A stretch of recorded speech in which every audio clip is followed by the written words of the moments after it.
So if you're thriving, if you are battling, if you are remembering, and if you have not been affected yet, I hope that you find the courage, strength,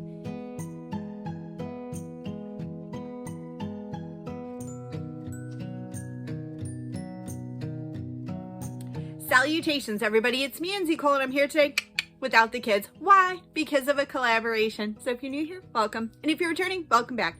You know what to do to let us know if you like us or you don't, and how to stick around if you so choose. We so greatly appreciate it.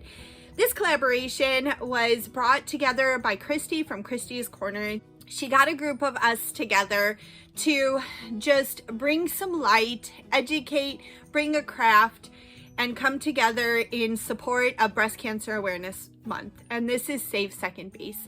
So everyone will choose a different craft, maybe makeup, maybe Disney bound, maybe they're sharing their personal journey. And I can't wait to see how everybody chooses to bring light to this very delicate subject.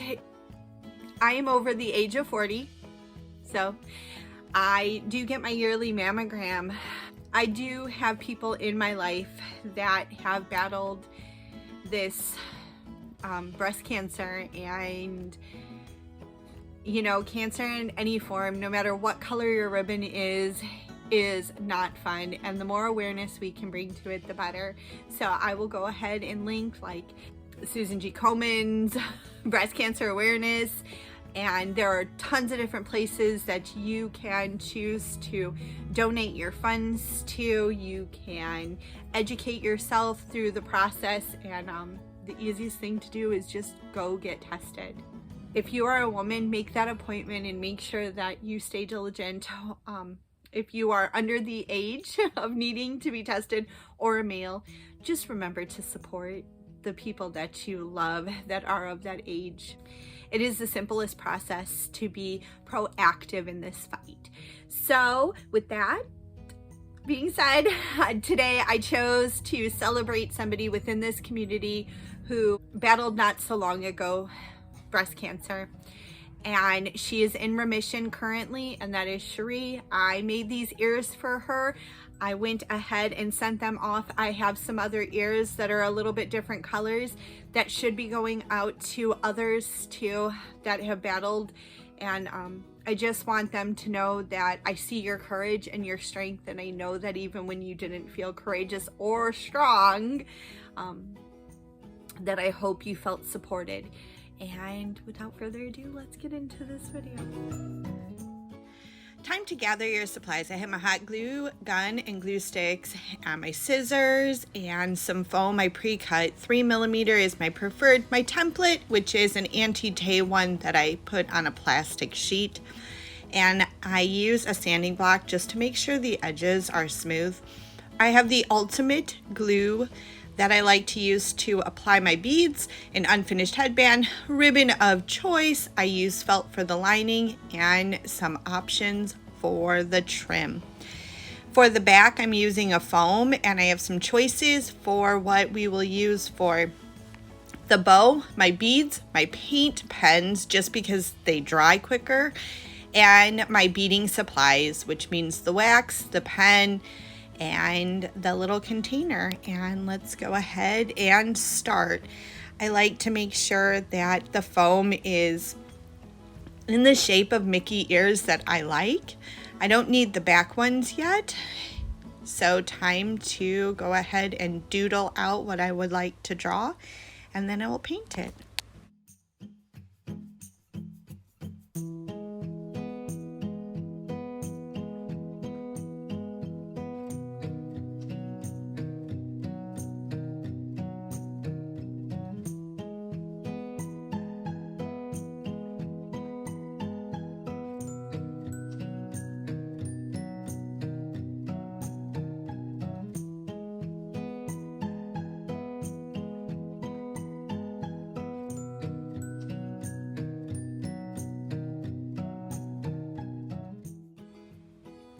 Now I'm going to go ahead and grab my ribbon and cut 2 little strips for the end of the headband. and 4 longer strips about 4 to 5 inches long, and that's just to secure my ear to the headband. I like to burn the edges just so there's no fraying or anything like that. And then I'm going to go ahead and glue those little pieces onto the very tip. And then I will go along with the ribbon and wrap it all the way around the headband, securing it at the very end, again heat sealing that piece.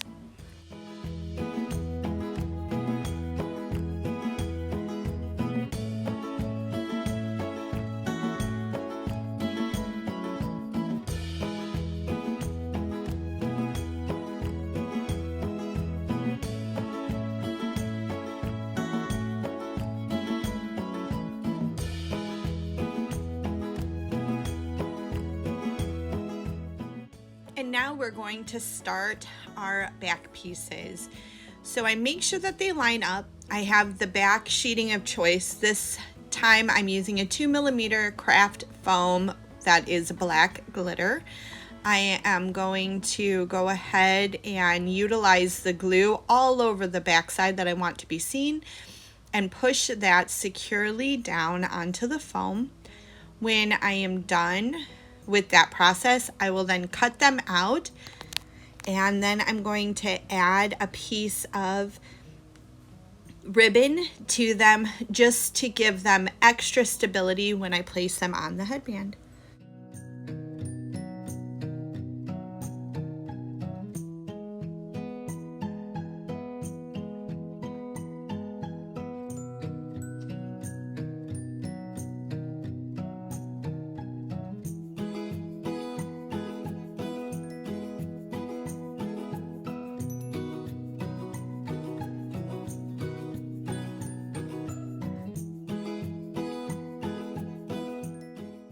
When adding the ribbon, I like to have the longer pieces towards the top of the ear. That way I can fold them back down on themselves. And then as soon as I'm done with this process, giving it ample time to dry, I will start the beading portion of this video. I like to bead in the center first. That way I don't distort whatever that image is. So here I'm going to utilize the tiny little Mickey head. I'm going to put my ultimate glue down in an even coat. Sometimes I'll use something to spread it, and then just take the diamond dots that coordinate with that color and lay them down, and I will work from the inside out. So I hope you enjoy watching a little bit of my process.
have a fully beaded set of ears. I'm going to adhere them to the backs that I had already done. Using a thin layer of high heat glue, I'm going to put it all around the outside and then the inside of the ear, and I'm going to press them firmly together. Before doing this, I prefer to let my beads dry for at least 8 hours, if not 24. That way I know that they're secure and that me applying the pressure will not dislodge them in any way.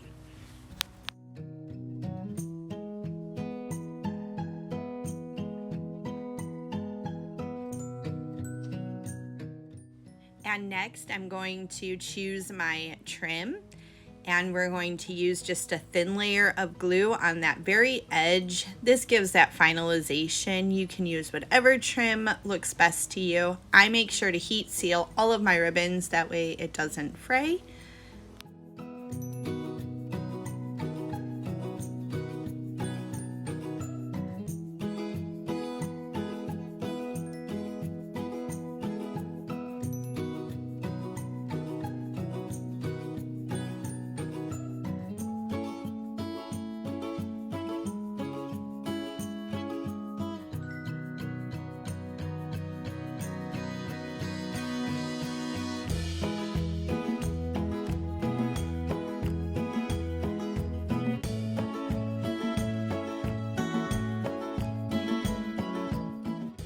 Next is one of the final things we need to do, and that's securing the ears to the headband.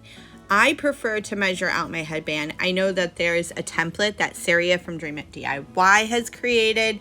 There are lots of people that just use an ear spacing that they like and they go off of that. I prefer to measure, and I measure all the way around, then I divide it in half, put a dot in that middle, and then off of that middle I will measure 1 1/4 of an inch in each direction. I like my ears approximately 2.5 inches apart, and then I will mark those places, and that is where the top of the ear will be secured.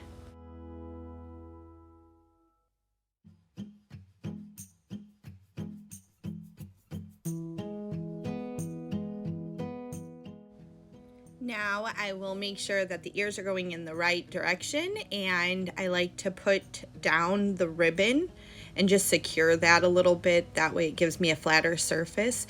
Once I've done that, I will add a significant amount of glue, but not overloaded, to the very, very bottom and hold firmly to the headband for a few minutes until the glue is completely dry. If you tend to have spillage and you don't like that, you can always add some kind of little trim around the very edge of the ear.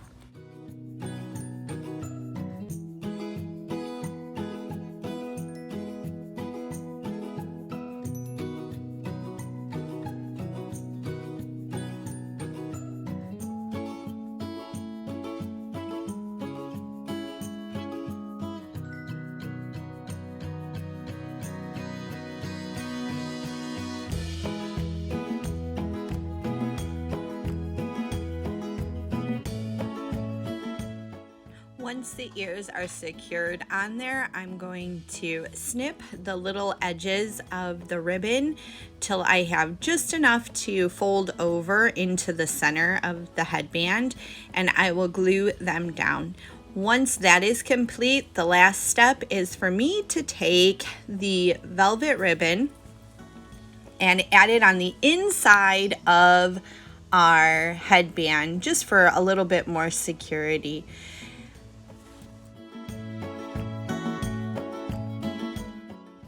Now would be a good time to add a tag or any embellishment like this little Mickey head I have, and then I just take my heat gun and I go over it, making sure to get all the little glue bits to suck right back in. And I like how this simple design really does turn out. It sparkles and shines so beautifully in the sunlight.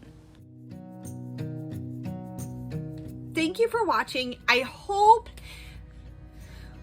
one day I can film a DIY. But until then, I hope that you have a wonderful day. and a great big beautiful tomorrow. Bye-bye.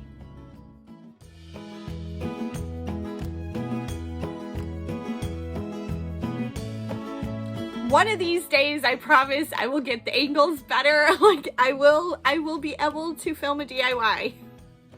I will. It's my hope, at least.